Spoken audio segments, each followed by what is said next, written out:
Poetry can be defined as literary works written in verse that are often marked by high quality, great beauty, emotional sincerity or intensity, or profound insight. Today we will be covering poetry in the English classroom, as well as why it's so important in both school and beyond. The learning objectives for this lesson are: identify poetic characteristics, analyze the style of famous poets and their poetry, understand why learning poetry is important. Before beginning what features make up poetry, we can ask, what is poetry? In a basic sense, poetry is the written or spoken expression of experience through the meaning, sound, and rhythm of words. The characteristics of poetry. While many different types and forms of poetry exist, there are some basic elements that help define poetry from prose, which is simply text that is not poetry. Prosody is the study of poetry. The three main characteristics of prosody are structure, rhythm, and meter. Structure. The structure of a poem is how the poem is set out or composed. Many times the structure of a poem is related to the meaning or intended effect of a poem. For example, if a poem is meant to describe the long pain of heartbreak, the structure of the poem may be similarly drawn out and extended. Most poems are composed of stanzas. Stanzas are a number of lines in a poem that make up a separate unit. They can often look like the paragraphs of prose. Here in this example, there are two separate stanzas. They are separated by a space between them and introduce a new idea. The individual lines of a poem are simply called lines. They make up a stanza and help define the structure of a poem. Here in this example, I see a big fly is its own line. Similarly, so I go to math class is another line. They do not have to complete full sentences, only extending until the end of the poetic phrase. Meter. What is meter? Meter in poetry is a recurring pattern of stressed and unstressed syllables.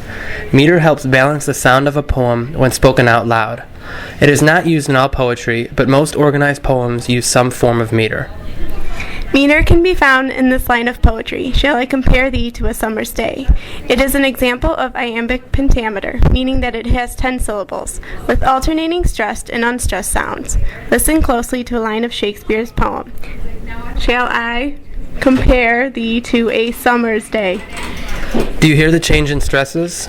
This is the structure of meter. Rhythm. The rhythm of a poem is the musical quality of poetic lines. Rhythm is found in each and every poem. It is the flow of sound within the stanzas.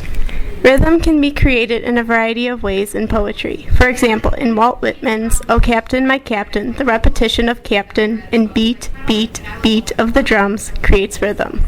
Similarly, rhythm formed by line length is found in Dr. Seuss's Green Eggs and Ham. The short staccato lines create an upbeat sound. Our second learning objective, the style of poets and their poetry. Robert Frost. One well-known American poet was Robert Frost. He gave very realistic depictions of rural life, used everyday speech in his organized poems, examined philosophical themes, and received 4 Pulitzer Prizes for poetry. One popular example of a Robert Frost poem is The Road Not Taken. This poem describes how the speaker's choices in life have helped him or her become the individual that they are today. The poem uses iambic pentameter, meaning 8 symbols stressed and unstressed. I took the road less traveled by.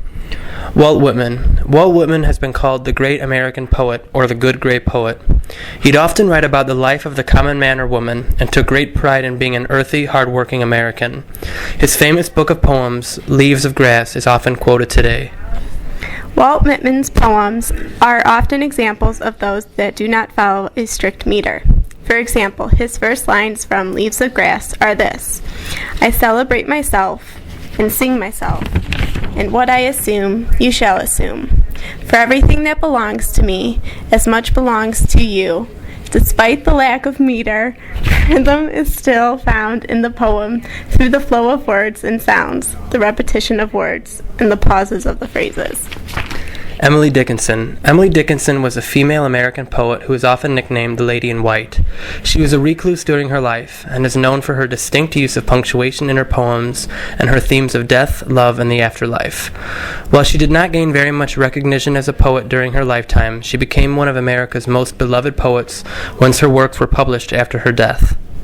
One of Emily Dickinson's most well-known poems is Because I Could Not Stop for Death. This poem is a great way to express the structure of a work.